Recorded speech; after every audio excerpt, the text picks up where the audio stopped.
नमस्कार प्रिय विद्यार्थियों, आज हम बोर्ड में आने वाले प्रश्न लघु कथा लेखन के विषय में जानकारी प्राप्त करेंगे।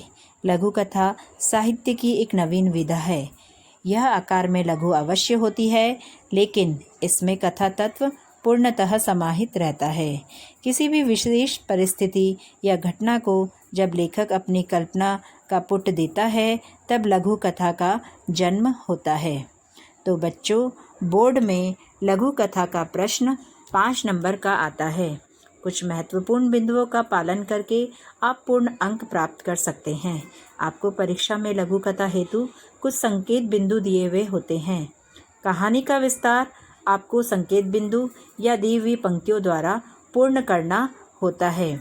तो बच्चों, लघु कथा 2 शब्दों से मिलकर बना होता है, जिसका अर्थ है छोटी कथा। प्रिय विद्यार्थियों, लघु कथा के बारे में इन बिंदुओं पर गौर करें। इसमें लघुता का विशेष ध्यान रखें, कथा तत्व का ध्यान रखें, पात्रों की संख्या ज़्यादा ना हो, शीर्षक का चुनाव सोच समझकर करें, व्यंग में तीखापन हो, अंत प्रभावशाली शिक्षा के साथ हो। एक कथा इस प्रकार से है।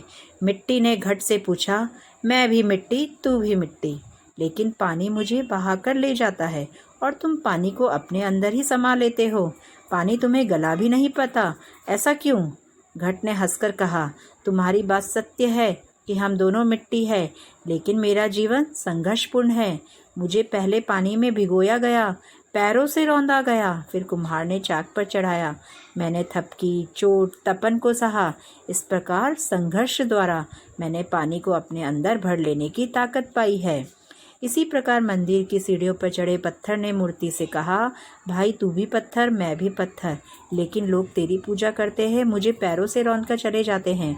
तो मूर्ति के पत्थर ने उत्तर दिया, उसका कारण यह है कि मैंने जीवन में संघर्ष किया है, अपने शरीर पर प्रहार सहन किया है, मुझे काटा गया, फिर तराशा गया। इस प्रकार संघर्ष का कष्ट झेलकर मैं इस रूप में आया हूँ। संघर्ष से ही जीवन स्वर्ण बनता है। तो बच्चों, आपने देखा इसका अंत प्रभावशाली था, तो हमें संघर्ष के महत्व के बारे में जानकारी प्राप्त हुई। आप भी इसी प्रकार का प्रदर्शन करके पूर्ण अंक प्राप्त करें।